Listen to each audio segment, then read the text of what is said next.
शादी हो या एंगेजमेंट, हर फंक्शन के लिए शमसिया फंक्शन हॉल खूबसूरत डेकोरेशन के साथ साथ पार्किंग, किचन, लेडीज और जेंट्स की कुल 1000 लोगों की कैपेसिटी में बने इस फंक्शन हॉल में कोई भी फंक्शन आसानी के साथ किया जा सकता है। दिए गए नंबरात पर राब्ता कर अभी बुक कराएं। Shamsia function hall, first cross LBS Nagar, Hazrat Shams आलम कंपाउंड, रायचूर।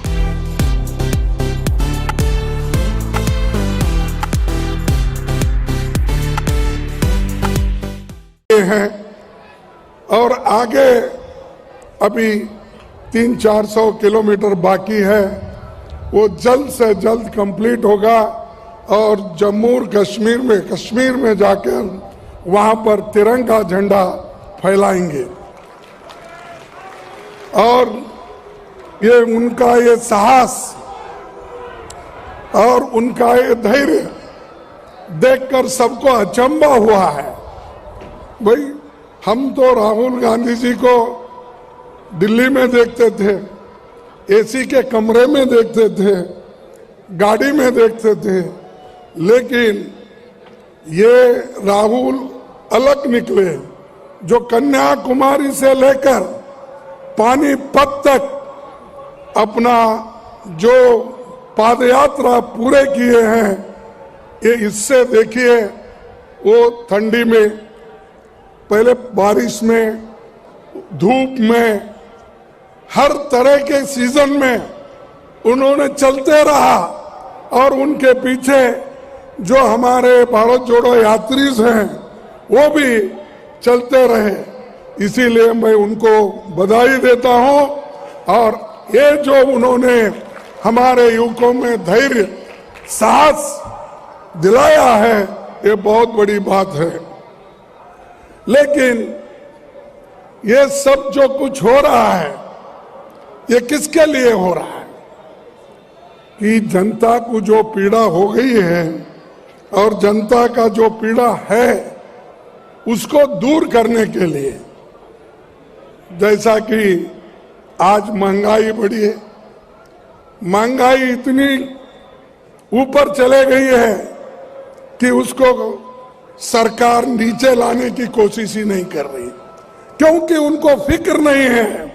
वो हमेशा बड़े लोगों के साथ रहते हैं और उनको इस जो कीमतें इतने ऊपर चले गए, जो हमारे आवश्यक वस्तु के कीमतें इतने ऊपर, गरीब आदमी कोई उसको छू नहीं लेता या उनके सारी चीजों को अपनी पूर्ति नहीं करता। ऐसे एक वक्त इन्फ्लेशन, इस इन्फ्लेशन के खिलाफ उनकी लड़ाई है। दूसरी लड़ाई अनएम्प्लॉयमेंट 45 यानी 45 इयर्स में इतना बड़ा अनएम्प्लॉयमेंट कभी नहीं हुआ।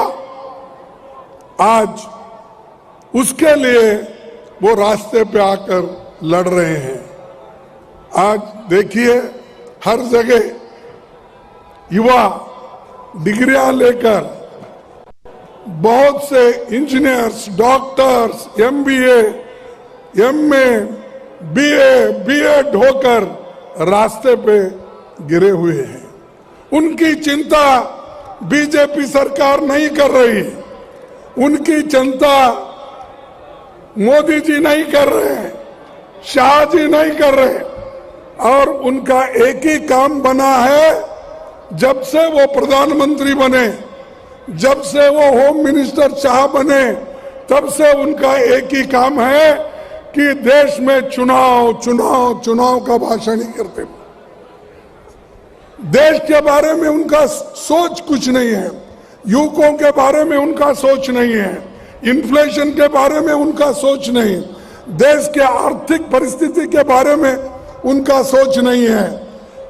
जहां जहां इलेक्शन करवाना, जिन लोगों को तोड़ना, ED के मदद से, इनकम टैक्स के मदद से, हर चीज से वो इस्तेमाल करके कांग्रेस को तोड़ने का देखते हैं।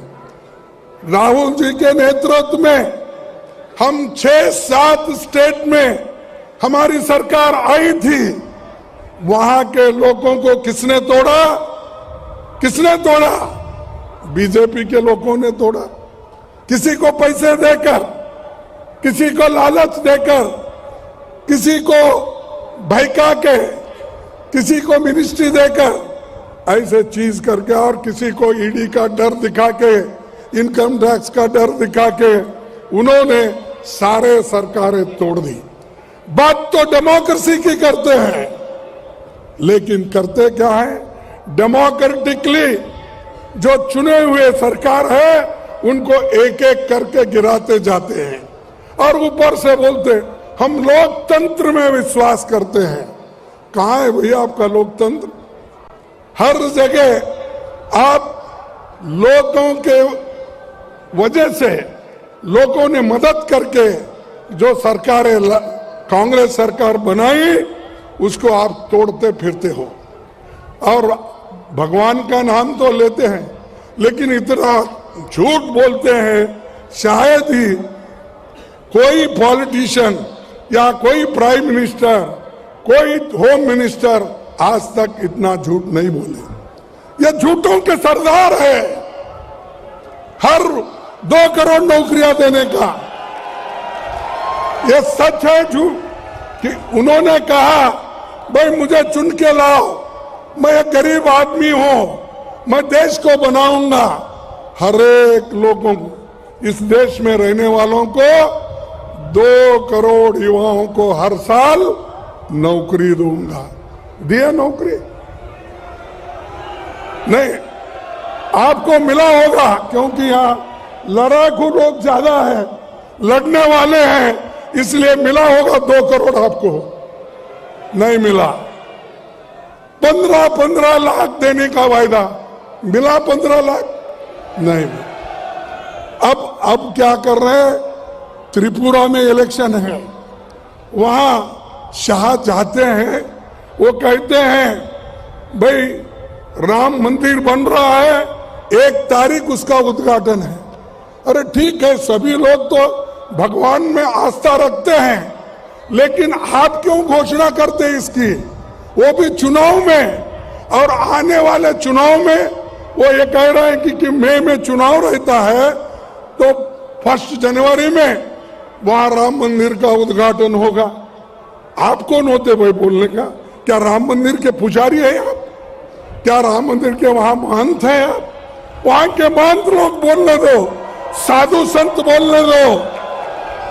आप क्यों है? आप पॉलिटिशियन हैं।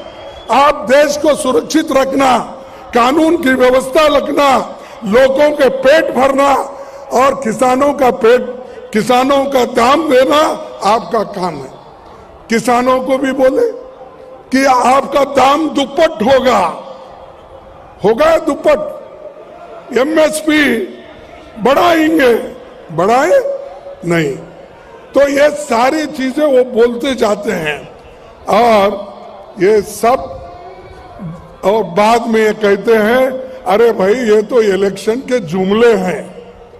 अगर इलेक्शन के जुमले हैं तो ये बोलना था पहले ही, वोट लेने से पहले।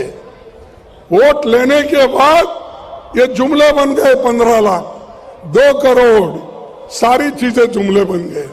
तो इसीलिए मैं ये कहूंगा, मुख में राम बगल में छुरी, मुख में राम बगल में छुरी, और ये छुरी लेके घूम रहे हैं, समाज को डिवाइड कर रहे हैं, जाति जातियों में झगड़ा लगा रहे हैं, धर्म धर्म में झगड़ा लगा रहे हैं और एक खाई बढ़ा रहे हैं। जो डिवाइड कर रहे हैं, इसी के लिए राहुल गांधी जी इस खाई को दूर करने के लिए, जोड़ने के लिए वो इतनी पादयात्रा कर रहे हैं। ये है, ये वोटों के लिए नहीं है, ये वोटों के लिए नहीं है, ये देश के हित के लिए है, आपके हित के लिए है, किसानों के हित के लिए है, युवाओं के हित के लिए है, महिलाओं के हित के लिए है, दलितों के हित के लिए है। ये जो कर रहे हैं वो, लेकिन वो क्या कर रहे हैं? वोटों के लिए कुछ भी बोलो, क्योंकि लोग सुनते हैं और वो ये चाहते हैं कि जब तक लोग सुनते रहेंगे, वोट देते रहेंगे, ऐसे ही जुमले बोलते रहेंगे। ये उनका एक वादा है और उसी से निभाने की कोशिश कर रहे हैं। मैं एक बात कहूंगा कि भाई ये कभी भी एक कवि ने कहा है, क्या कहा है, मैं उस लेखक का एक सेंटेंस यहां पर उच्चारण करूंगा। था तुझे गुरूर अपने लंबे होने का ए सड़क, था तुझे गुरूर अपने लंबे होने का ये सड़क, राहुल के हौसले ने तुझे पैदल की नहीं नाप दिया। था तुझे गुरूर अपने लंबे होने का ये सड़क, सड़क बोल रही थी मैं इतना लंबा हूं और वो उस पे गुरूर था उसको, लेकिन राहुल के हौसले ने तुझे पैदल ही नाप दिया, चल के ही नाप दिया। तुम कितने लंबे हो मैं देखता हूं। तो कन्याकुमारी से कश्मीर तक वो चलते जा रहे हैं और हम सबको उनके मदद में, उनके सपोर्ट में आना चाहिए। और युवकों को मैं खास करके विनती करता हूं कि अभी बहुत से चीजें हैं बोलने के लिए, लेकिन वक्त हुआ है, हमको पहुंचना भी है, राहुल जी भी आने वाले हैं, इसीलिए मैं ज्यादा वक्त न लेते हुए मैं इतना ही कहूंगा कि यहाँ के युवकों को फंसाने की कोशिश चली। अग्निपथ का उन्होंने एक विचार लाकर अब सबको स्टाइपेंडरी ग्रेजुएट, किसी को मिलिट्री नहीं, फौजी नहीं कहलाएंगे, वो सिर्फ उनको एक सर्टिफिकेट दिया जाएगा और वो सर्टिफिकेट लेके ही वो फिरते रहेंगे, नौकरी नहीं। 30 लाख नौकरियां इस देश में खाली है, चाहे डिफेंस हो, चाहे स्कूल्स हो, चाहे कॉलेजेस हो, चाहे सिविल सर्विस में हो, 30 लाख। लेकिन मोदी जी नहीं देंगे, वो इसलिए नहीं देंगे, 30 लाख में से 15 लाख नौकरियां schedule caste, schedule tribe, backward class के लिए जाएंगे। तो इसीलिए वो चाहते हैं अगर 15 लाख लोग गरीब अगर घर बसाएंगे, मजबूत होंगे, आर्थिक दृष्टि से मजबूत होंगे, तो हमारी परेशानी बढ़ जाएगी। इसीलिए वो 30 लाख नौकरियां नहीं भर रहे, ऐसे छोटी मोटी स्टाइपेंड देके लोगों को गुमराह कर रहे हैं। तो इसलिए दोस्तों, ऐसे सरकार को भी सबक सिखाना है और हमारा काम है और मजबूती के साथ रहना है। देश को बचाने वाले हम लोग हैं और देश के लिए कभी वो लोग नहीं लड़े, आजादी के लिए नहीं लड़े, अपनी कुर्बानी नहीं दिए, लेकिन सब कुछ किया कांग्रेस ने। और कांग्रेस जो की है उसका फायदा उठाकर आज हर जगह घूम रहे हैं। एक प्राइम मिनिस्टर निकलता है तो 100 गाड़ियां उसके पीछे। अरे क्यों भाई, पहले के प्राइम मिनिस्टर भी जाते थे, कितने गाड़ियां, 8, 10, 15 कुछ रहते थे। आज होम मिनिस्टर भी निकलता है, उसके पीछे भी 50 गाड़ियां। और हम यहां पर पानीपत पहुंचना चाहते थे हेलीकॉप्टर में, तो हमको क्लियरेंस भी जल्दी नहीं मिलता। ये बात चल रही है। इसलिए दोस्तों, और ज्यादा कुछ न बोलते हुए इतना ही कहूंगा, हम सब मिलकर रहेंगे, एकजुट रहेंगे, फिर कांग्रेस को लाने की पूरी कोशिश करेंगे। यही मैं आपसे प्रार्थना करता हूं। जय हिंद, जय कांग्रेस।